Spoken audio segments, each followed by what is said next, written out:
అపోస్తల కార్యములు 9వ అధ్యాయము. సౌలు పరివర్తన. కాని ప్రభు శిష్యులను చంపవలనని సౌలు వారిని బెదిరించుచు దౌర్జన్యము చేయుచుండెను. అతడు ప్రధాన అర్చకుని యొద్దకు వెళ్ళి, ఇంకను ప్రభువు మార్గమును అవలంబించుచున్న పురుషులు, స్త్రీలు ఎవరు దొరికినను వారిని పట్టుకొని యెరూషలేమునకు చేర్చుటకై దమస్కులోని యూదుల ప్రార్థనా మందిరములకు పరిచయ పత్రములు ఇమ్మని అతనిని అర్థించెను. అతడు బయలుదేరి దమస్కు నగరమును సమీపించినప్పుడు ఆకాశము నుండి ఒక వెలుగు అకస్మాత్తుగా అతని చుట్టూను ప్రకాశించెను. అప్పుడు అతడు నేల మీద పడిపోగా, సౌలు, సౌలు, నీవేళ నన్ను హింసించుచున్నావు అను స్వరము అతనికి వినబడెను. ప్రభు, మీరు ఎవరు అని అతడు ప్రశ్నించెను. నీవు హింసించుచున్న యేసును నేనే. నీవు లేచి నగరములోనికి పొమ్ము. అక్కడ నీవు ఏమి చేయవలయునో తెలుపబడును అని ఆ స్వరము పలికెను. అప్పుడు సౌలుతో ప్రయాణమై వచ్చిన వారు నిశ్చేష్టులై నోట మాట లేకుండిరి.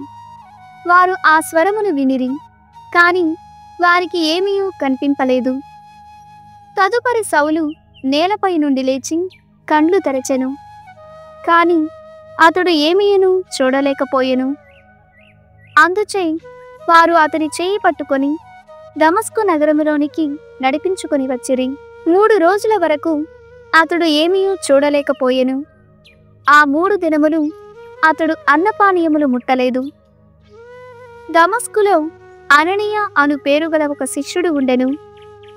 అతనికి ఒక దర్శనము కలిగెను.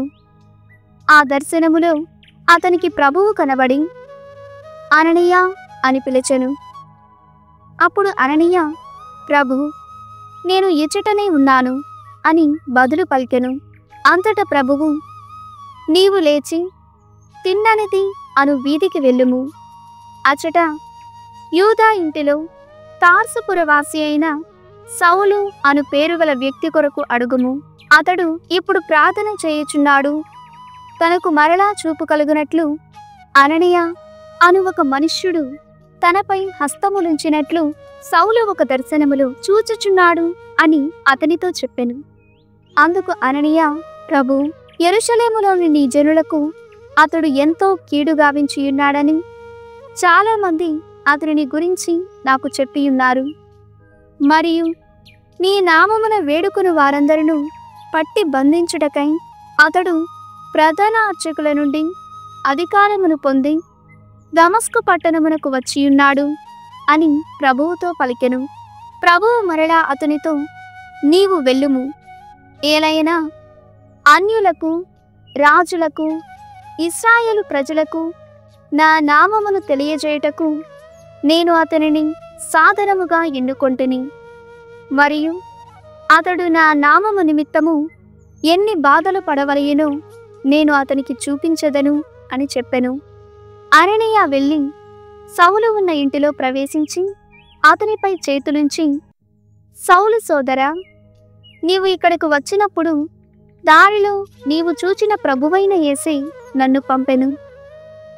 నీవు మరలా చూపును పొంది పవిత్రాత్మతో నింపబడుటకుగాను నన్ను ఆయన పంపియున్నాడు అని పలికెను. అప్పుడు ఒక్కసారిగా సౌలు కన్నుల నుండి పొరల వంటివి రాలి క్రింద పడగా అతనికి మరలా చూపు వచ్చెను. వెంటనే అతడు లేచి నిలువబడి జ్ఞానస్నానమును పొందెను. తరువాత ఆహారమును పుచ్చుకొని బలమును పొందెను. దమస్కు పట్టణములో సౌలు ప్రసంగము. సౌలు దమస్కులో కొన్ని రోజులు శిష్యులతో ఉండెను. అతడు సరాసరి ప్రార్థనా మందిరములోనికి వెళ్ళి యేసు దేవుని కుమారుడు అని బోధింప మొదలుపెట్టెను. అది విన్న వారందరూ అబ్బురపడుచు, ఈ నామమును ఉచ్చరించు వారిని అందరినీ యెరూషలేములో చంపించుచుండిన వాడు ఇతడే కదా, వారిని పట్టి బంధించి ప్రధాన అర్చకుల కొరకు తీసుకుని పోవుటకే కదా ఇతడు వచ్చినది అని చెప్పుకొని సాగిరి.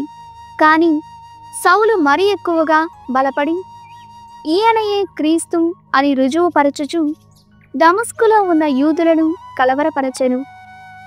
చాలా రోజులు గడిచిన తరువాత యూదులు ఒక చోట చేరి సౌలును చంపుటకు కుట్ర పన్నిరి. కాని వారు చేయబోవు కుతంత్రము అతని చెవిని పడెను. సౌలును చంపుటకై వారు రేయింబవళ్ళు నగర ద్వారములను కావలి కాయుచుండిరి. అది కనిపెట్టి సౌలు శిష్యులు ఒక రాత్రి అతడిని తీసుకుని పోయి గంపలో కూర్చుండబెట్టి గోడ మీద నుండి అవతలకు దింపివేసిరి. యెరూషలేములో సౌలు యెరూషలేమునకు చేరిన పిదప శిష్యులను కలుసుకొనుటకు ప్రయత్నించెను. ఇతడు కూడా శిష్యుడైనాడు అను సంగతిని వారు నమ్మలేకుండిరి. అందుచే అతడన్నచో వారికి గుండె దడదడ పుట్టుచుండెను. అప్పుడు బర్నబా సౌలుకు సహాయపడుటకై వచ్చి అతనిని అపోస్తలుల వద్దకు తీసుకుని పోయి మార్గ మధ్యములో సౌలు ఎట్లు ప్రభువును గాంచినదియు ఆయన అతనితో ఎట్లు మాట్లాడినదియు సౌలు దమస్కులో యేసు నామమును ఎట్లు ధైర్యముగా ప్రసంగించినదియు వారికి పూసగుచ్చినట్లు వివరించెను. అప్పటి నుండి సౌలు వారితో కలిసి యెరూషలేమునందు అంతటను తిరుగుచు ప్రభువు నామమున ధైర్యముగా ప్రసంగించుచుండెను. అతడు గ్రీకు భాష మాట్లాడు యూదులతో కూడా మాట్లాడుచు వాదించుచుండుటచే వారు అతనిని చంప ప్రయత్నించుచుండిరి. ఈ విషయమును ఎరిగిన సోదరులు సౌలును కైసరియాకు తీసుకుని పోయి అక్కడి నుండి అతనిని తార్సునకు పంపివేసిరి. అందుచే యూదయ, గలిలయ, సమరయ సీమలయందంతటా క్రీస్తు శ్రీసభ నిర్మితమై శాంతి చేకూరెను. అది దేవుని ఎడల భయభక్తులతోడను పవిత్రాత్మ సహాయముతోడను జీవించుచు అధిక సంఖ్యలో దినదినాభివృద్ధి చెందుచుండెను. లిద్దా, యొప్పాలలో పేతురు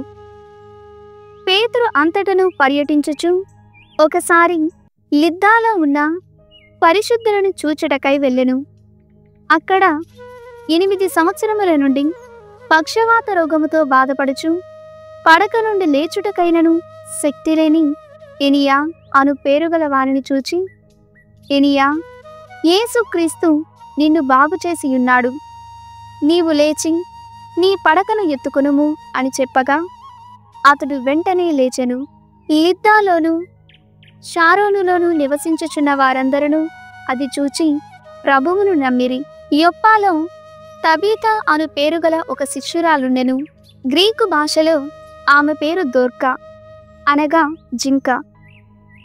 ఆమె తన కాలమునంతటిని సత్కార్యములు చేయుటలోను పేదలకు సాయపడుటలోను గడపెను. ఆ సమయములో ఆమెకు జబ్బు చేయుటచే మరణించెను. ఆమె దేహమునకు స్నానము చేయించి పై అంతస్తులోనున్న ఒక గదిలో ఉంచిరి. లిద్దా యొప్పాకు దగ్గరలో ఉండుటచే యొప్పాలో ఉన్న శిష్యులు పేతురు లిద్దాలో ఉన్న సంగతిని విని 2 మనుషులను అతని యొద్దకు పంపుచు, నీవు ఆలస్యము చేయక త్వరగా మా వద్దకు రమ్ము అని అర్థించిరి. పేతురు సిద్ధపడి వారితో అక్కడకు వెళ్ళెను. అక్కడకు చేరుకొనగానే వారు అతనిని పై అంతస్తులో ఉన్న గదిలోనికి తీసుకుని పోయిరి. అక్కడి విధవరాండ్రు అందరూ అతని చుట్టూ చేరి ఏడ్చుచు దోర్కా తాను జీవించిన కాలములో సిద్ధపరిచిన చొక్కాలను అంగీలను ఆయనకు చూపించిరి. పేతురు వారిని అందరినీ గది నుండి బయటకు పంపించి తాను మోకరిల్లి ప్రార్థించెను. పిమ్మట అతడు ప్రేతము వైపునకు తిరిగి, తబీతా లెమ్ము అని పలుకగాని ఆమె కన్నులు తెరచి పేతురును చూచి లేచి కూర్చుండెను. ఆమె లేచి నిలువబడుటకు పేతురు సహాయపడెను. అప్పుడు అతడు ఆ పరిశుద్ధులను విధవరాండ్రను పిలిచి సజీవురాలైన ఆమెను వారి ఎదుట ఉంచెను. ఈ విషయము యొప్పా యందంతటను ప్రాకిపోవుటచే చాలామంది జనులు ప్రభువుని విశ్వసించిరి. పేతురు యొప్పాలో సీమోను అను పేరుగల ఒక చర్మకారుని వద్ద చాలా రోజుల పాటు ఉండెను. పౌలు రోమీయులకు వ్రాసిన లేఖ 15వ అధ్యాయము. బలవంతులమైన మనము మనలను మనము సంతోషపెట్టుకొనక బలహీనుల లోపములను సహింపవలెను. అంతేకాక మనలో ప్రతి వ్యక్తియు తన సోదరుని మేలు కొరకు, వాని క్షేమాభివృద్ధి కొరకు వానిని సంతోషపెట్టవలెను. ఏలయనా క్రీస్తు తనను తాను సంతోషపెట్టుకొనలేదు, కాని పరిశుద్ధ గ్రంథము పలుకుచున్నట్లుగా, నిన్ను నిందించు వారి నిందలు నా పైననే పడినవి. ఏలయనా పరిశుద్ధ గ్రంథమున రాయబడినవి అన్నీయు మనకు బోధించుట కొరకే రాయబడినవి. పరిశుద్ధ గ్రంథము మనకు వసగు సహనము, ప్రోత్సాహముల ద్వారా మనకు నిరీక్షణ కలుగుట కొరకే అవి వ్రాయబడినవి. సహనమునకును ప్రోత్సాహమునకును కర్తయగు దేవుడు మీరు క్రీస్తు యేసును అనుసరించుట ద్వారా మీకు పరస్పరము సామరస్యమును కలిగించునుగాక. అప్పుడు మీరు అందరూ కలిసి ఏకకంఠముతో మన ప్రభువైన యేసుక్రీస్తు యొక్క దేవుడును తండ్రియును అయిన ఆయనను స్తుతింతురు. అన్యజనులకు సువార్త. కనుక క్రీస్తు మిమ్ము స్వీకరించినట్లే దేవుని మహిమకై మీరు ఒకరినొకరు స్వీకరింపుడు. ఏలయనా నేను ఒక్క విషయము చెప్పుచున్నాను, వినుడు. పితరులకు వసగిన వాగ్దానములను నెరవేర్చుటలో దేవుడు సత్యవంతుడని చూపుటకును, ఆయన కనికరమునకై అన్యజనులు దేవుని స్తుతించునట్లు చేయుటకును క్రీస్తు సున్నతి పొందిన వారికి పరిచారకుడయ్యెను. కనుక అన్యులలో నేను నిన్ను స్తుతింతును, నీ నామ సంకీర్తనము చేయుతును అని పరిశుద్ధ గ్రంథము పలుకుచున్నది. మరలా అన్యజనులారా ఆయన ప్రజలతో ఆనందింపుడు అనియు అది పలుకుచున్నది. తిరిగి అన్యజనులారా మీరందరూ ప్రభువును స్తుతింపుడు, ప్రజలందరూ ఆయనను స్తుతింపుడు అనియు అదియే చెప్పుచున్నది. అటులనే యెషయా, ఈశాయి నుండి ఒకడు వచ్చును, అన్యులను పరిపాలించుటకు ఆయన ఉద్భవించును, వారు ఆయన యందు నమ్మకము కలిగియుందురు అని పలికెను. నిరీక్షణకు మూలమగు దేవుడు ఆయన యందలి మీ విశ్వాసము ద్వారా మీకు సంపూర్ణమగు ఆనందమును సమాధానమును కలిగించునుగాక. పవిత్రాత్మ ప్రభావమున మీ నిరీక్షణ సంపూర్ణమగును. విశేషాధికారము, పౌలు వివరణము. నా సోదరులారా, మీ వరకు మీరు మంచితనముతోనూ సమస్త జ్ఞానముతోనూ నిండిన వారై ఒకరికి ఒకరు ఉపదేశింపకొనగలరని నేను నమ్ముచున్నాను. కానీ ఎంతయో ధైర్యముతో మీకు కొన్ని విషయములను గుర్తు చేయుటకు వ్రాసితిని. దేవుని అనుగ్రహము వలననే నేను అంత ధైర్యమును చూపితిని. క్రీస్తు యేసు సేవకుడనై అన్యుల కొరకు పని చేయుటకే నేను అనుగ్రహమును పొందితిని. అన్యులు పవిత్రాత్మ ద్వారా దేవునికి అంకితము కావింపబడి ఆయనకు అంగీకార యోగ్యమైన నైవేద్యము అగుటకై దేవుని సువార్తను బోధించుటలో నేను ఒక అర్చకునిగా పని చేయుచున్నాను. కావున క్రీస్తు యేసునందు దేవుని కొరకై నేను చేసిన వానిని గూర్చి గర్వింపవచ్చును.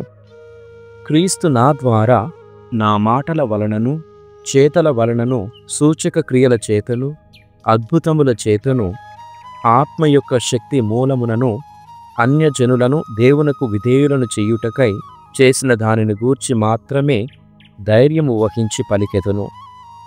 కనుక యెరూషలేము నుండి ఇల్లూరికం వరకు పయనించుట వలన క్రీస్తును గూర్చిన సువార్తను సంపూర్ణముగా ప్రకటించితిని. ఎవరో వేసిన పునాదిపై నిర్మింపకుండుటకై క్రీస్తును గూర్చి వినని ప్రదేశములోనే సువార్తను ప్రకటింపవలెననున్నది సర్వదా నా గాఢ వాంఛయున్నది. ఆయనను గూర్చి తెలియచేయబడిన వారు చూతురు, వినని వారు అర్థము చేసుకుందురు అని పరిశుద్ధ గ్రంథమునందు వ్రాయబడి ఉన్నది కదా. రోమును చూచుటకై పౌలు ఆలోచన. ఈ కారణముననే మీ వద్దకు రాకుండా అనేక మార్లు నాకు ఆటంకములు కలిగినవి. కాని ఈ ప్రాంతములలో నా పని ఇప్పటికి పూర్తి అయినది. అంతేకాక మిమ్ము చూడరావలయునని చాలా కాలము నుండి ఆశించుచున్నాను. ఇప్పుడు స్పెయిను దేశమునకు పోవుచు త్రోవలో మిమ్ము చూచి కొంతకాలము మీతో ఆనందముగా గడిపి నా ప్రయాణమునకు మీ తోడ్పాటును పొందగలను అనుకొనుచున్నాను.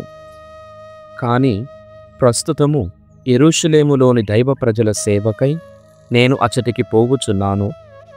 ఏలయన మాసిడోనియా, గ్రీసులోని దైవ సంఘములు యెరూషలేమునందలి దైవ ప్రజలలోని పేదలకు సాయపడవలెనని నిర్ణయించినవి.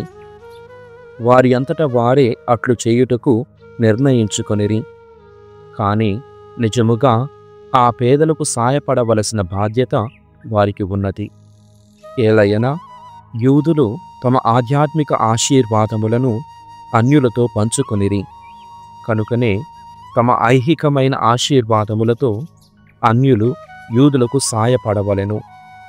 కావున ఈ పనిని ముగించి వారి కొరకై ప్రోగు చేయబడిన ఈ ధనము వారికి అప్పగించిన తరువాత నేను స్పెయినుకు వెళ్ళుచు త్రోవలో మిమ్ము చూచెదను. నేను మీ యొద్దకు వచ్చునప్పుడు క్రీస్తు యొక్క సంపూర్ణ ఆశీర్వాదముతో చేరుదునని నాకు తెలియును.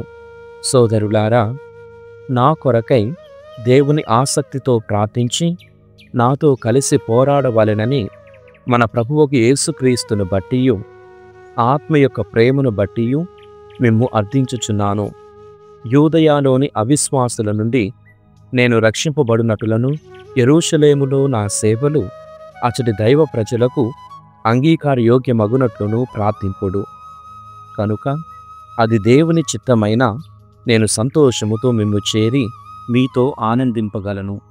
సమాధానకర్తయగు దేవుడు మీ అందరితో ఉండునుగాక. ఆమేన్.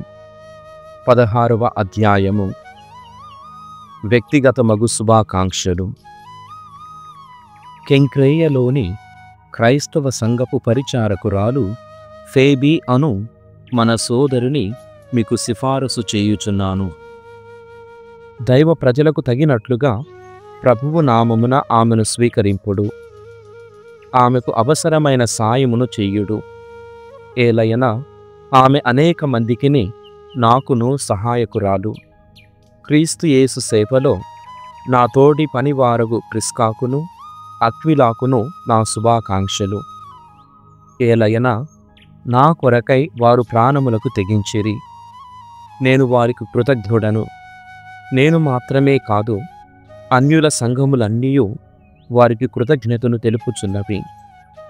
వారి ఇంట సమావేశమయ్యున్న క్రీస్తు సంఘములకు శుభాకాంక్షలు.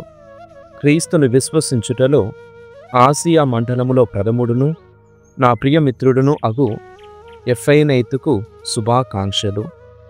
మీ కొరకై ఎంతయో శ్రమపడిన మరియకు శుభాకాంక్షలు. నాతో పాటు చెరయందున్న నా బంధువులకు అంద్రోనికకును యూనియకును శుభాకాంక్షలు. వారు అపోస్తలులలో ప్రసిద్ధి చెందినవారు, పైగా నాకంటే ముందు క్రీస్తును విశ్వసించిన వారు. క్రీస్తునందు నా ప్రియుడగు అంప్లియతునకు నా శుభాకాంక్షలు. అటులనే క్రీస్తు సేవలో నా తోడి పనివాడైన ఉర్బానునకును మన ప్రియుడగు స్తాకునకును శుభాకాంక్షలు. క్రీస్తునందు ఆమోదింపబడిన అపెల్లకు శుభాకాంక్షలు. అరిస్టోబూలు కుటుంబమునకు శుభాకాంక్షలు.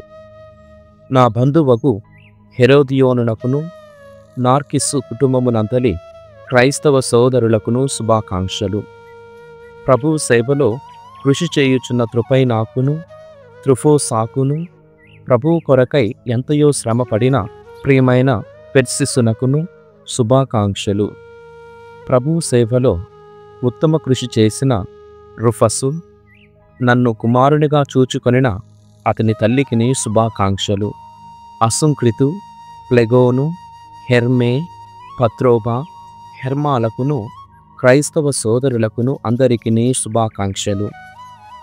పిలోలోగు, జూలియాలకును నెరయకును అతని సోదరికిని ఒలింపాకును వారి తోటి పరిశుద్ధులందరికీ శుభాకాంక్షలు.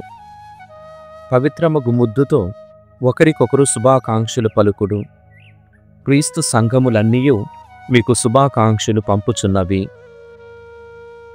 తుది ఉత్తర్వులు. సోదరులారా, మిమ్ము ఇట్లు అర్థించుచున్నాను. చీలికలు పుట్టించు వారిని గూర్చియు ప్రజల విశ్వాసమును తలక్రిందులు చేయు వారిని గూర్చియు జాగ్రత్తగా ఉండుడు. అట్టివారు మీరు పొందిన ఉపదేశమునకు విరుద్ధముగా పొందురు. వారికి దూరముగా ఉండుడు. ఏలయనా అట్టివారు తమ పొట్టలకే కాని మన ప్రభువకు క్రీస్తుకు సేవ చేయువారు కాదు. మంచి మాటల ద్వారా, పొగడ్తల ద్వారా అమాయకుల మనస్సులను వారు మోసగింతురు. మీ విధేయతను గూర్చి అందరూ వినియే ఉన్నారు. కనుకనే నేను మిమ్మును గూర్చి సంతోషించుచున్నాను. మీరు మంచి విషయమున వివేకవంతులై, చెడు విషయమున నిష్కపటులై ఉండవలెనని నా కోరిక. మన సమాధానమునకు మూలమగు దేవుడు త్వరలో సైతానును మీ పాదముల కింద చితక త్రొక్కును. మన ప్రభువుకు యేసుక్రీస్తు అనుగ్రహము మీకు తోడగును గాక. నా తోడి సహచరుడు తిమోతి మీకు శుభాకాంక్షలను అందజేయుచున్నాడు. అటులనే సహచరులకు యూదులు, లూసియా, యాసోను, సోసిపత్రులు కూడా శుభాకాంక్షలు పంపుచున్నారు. ఈ లేఖను రాసిన తెర్తియా అను నేనును మీకు ప్రభువునందు శుభాకాంక్షలను అందించుచున్నాను. నాకును తన గృహమున చేరు సంఘమునకు కూడా ఆతిథ్యమిచ్చు గాయియు మీకు శుభాకాంక్షలను అందించుచున్నాడు. నగర కోశాధికారియగు ఎరాస్తు, మన సోదరుడు క్వార్తు మీకు శుభమనుచున్నారు. మన ప్రభువుకు యేసుక్రీస్తు అనుగ్రహము మీ అందరిలో ఉండునుగాక. ఆమేన్. తుది స్తోత్రము. దేవునకు మహిమ కలుగునుగాక. ఆయన మీ విశ్వాసమున మీరు దృఢముగా నిలుచున్నట్లు చేయగలడు. నా సువార్తను అనుసరించియు యేసుక్రీస్తును గూర్చిన ప్రకటనను అనుసరించియు గతమున యుగ యుగములు గుప్తముగా ఉంచబడి ఇప్పుడు ప్రత్యక్షపరుపబడిన పరమ రహస్యమును అనుసరించియు ఆయన అట్లు చేసెను. కాని ఇప్పుడు ప్రవక్తల రచనల ద్వారా ఆ సత్యము ప్రత్యక్షము చేయబడినది. అందరూ విశ్వసించి విధేయులగుటకు గాను నిత్యుడగు దేవుని ఆజ్ఞచే నేడు అది అన్ని జాతులకును తెలియజేయబడినది. అద్వితీయుడును సర్వజ్ఞుడును అగు దేవునకు యేసుక్రీస్తు ద్వారా సర్వదా మహిమ కలుగునుగాక. ఆమేన్. సామెతల గ్రంథము 27వ అధ్యాయము. అత్తి చెట్టును పెంచినవాడు దాని పండ్లను ఆరగించును. యజమానుని రక్షణ బంటుకు ఘనత చేకూరును. నీటిలో ప్రతిఫలించున్నది చూచువారి ముఖమే. అట్లే ఏ మనిషి మనసు ఆ మనిషినే ప్రతిబింబించును. పాతాళ లోకమునకు నాశనమునకు తృప్తి లేదు. నరుని ఆశలకును అంతము లేదు.